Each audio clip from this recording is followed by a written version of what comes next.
اکر بھی کہتے ہیں، دردی بھی کہتے ہیں، تلچھٹ بھی کہتے ہیں، گاد بھی کہتے ہیں، میل بھی کہتے ہیں، رسوب بھی کہتے ہیں۔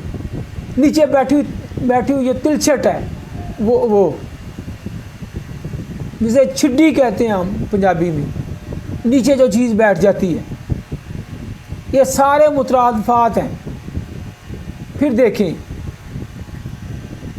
جو کچھ ہم خوراک کھاتے ہیں منہ سے جب منہ میں ڈالتے ہیں اسی وقت ہضم شروع ہو جاتا ہے، پھر معدے میں جا کے ہوتا ہے، پھر آنتوں میں ہوتا ہے، کیموس بنتا ہے، جگر میں جا کے ندج مکمل ہوتا ہے، ندج کے بعد وہ جو کیموس اور سالے کیموس بنتا ہے، جو خون بنتا ہے شریانوں میں آتا ہے،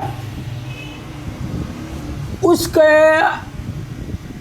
جو سب سے اوپر چیز جھاگ آتی ہے وہ صفرا ہے۔ جو خوراک پوری طرح ندج نہیں پاتی وہ بلغم ہے، کچی رہ گئی، اور جو نیچے بیٹھ گئی جو تلچھٹ ہے وہ سودا ہے، طبی سودا ہے، اور جو چیز اس سارے سے جو پختہ ہوئی، جو اصل ہوئی، وہ خون ہے۔ یہ ایک اب کنٹروورشل ہے، متضاد ہے، اس میں بہت زیادہ اختلاف آ گیا قانون مفضہ کے خصوصاً ساتھیوں میں۔ طب یونانی کے ساتھیوں میں اس میں کوئی اختلاف نہیں ہے، آیورویدک میں بھی اس میں کوئی اختلاف نہیں۔ ہمارے یہاں یہ جو ہے نا قانون مفضہ کے ساتھیوں میں یہ بہت بڑا اختلاف ہے اس حوالے سے کہ خون، وہ کہتے ہیں جی اخلاق 3 یا 4 ہیں، خون کو تینوں خون کے اندر شامل ہیں، الگ سے خون کچھ نہیں ہے۔ ایک سکول آف تھاٹ یہ ہے۔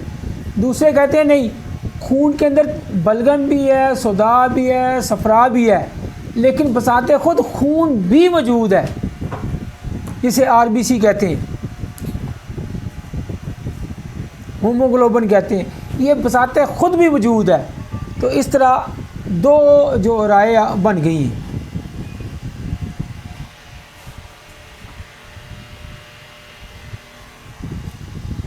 تو اس بحث میں بھی پڑے بغیر یہ انشاءاللہ اس پہ میں آپ کو بالکل کلیرٹی دوں گا انشاءاللہ۔ یہ سمجھ لیں کہ جو چیز اوپر آ گئی، جھاگ ہوئی، وہ صفرا بائل ایسڈ، جو کچی رہ گئی وہ بلغم، اور جو نیچے بیٹھ گئی وہ جو نیچے تلچھٹ بیٹھی، جو گاد بیٹھی، جو میل بیٹھی، جس کو سکل کہہ لیں، اکر کہہ لیں، دردی کہہ لیں، رسوب کہہ لیں، وہ آپ کا سودا ہے۔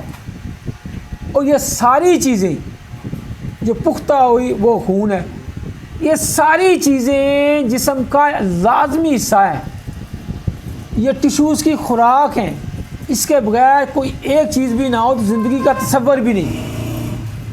آپ اندازہ کریں اگر سودا ہی نہ ہو تو جسم میں سختی نہ ہو، عضلات میں آپس میں ربط نہ ہو، جوڑنے والی چیز نہ ہو، ایک شکل ہی نہ بن سکے، ایک حیات ہی نہ بن سکے، یہ جو مردانگی ہے ہماری یہی قائم نہ رہے، تو یہ سب اپنی اپنی غذا ہے۔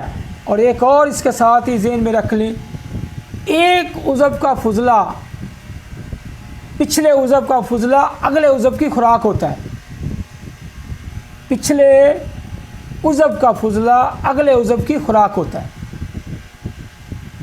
یہ قاعدہ کلیہ بھی ذہن میں رکھ لیں، یعنی جو خون کا فضلہ بنے گا آگے وہ خوراک بنے گا۔ ابھی آپ پڑھیں گے سودا کی کہاں کی خوراک بنتا ہے۔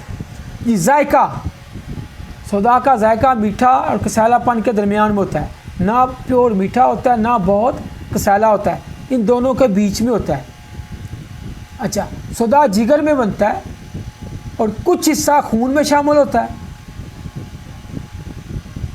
باقی ماندہ تحال میں سپلین میں چلا جاتا ہے، تلی میں چلا جاتا ہے۔ جیسے صفرا جو ہے وہ کچھ خون میں شامل ہوتا ہے، باقی پتے میں چلا جاتا ہے، پتا سٹور ہے وہ صفرا کا۔ اسی طرح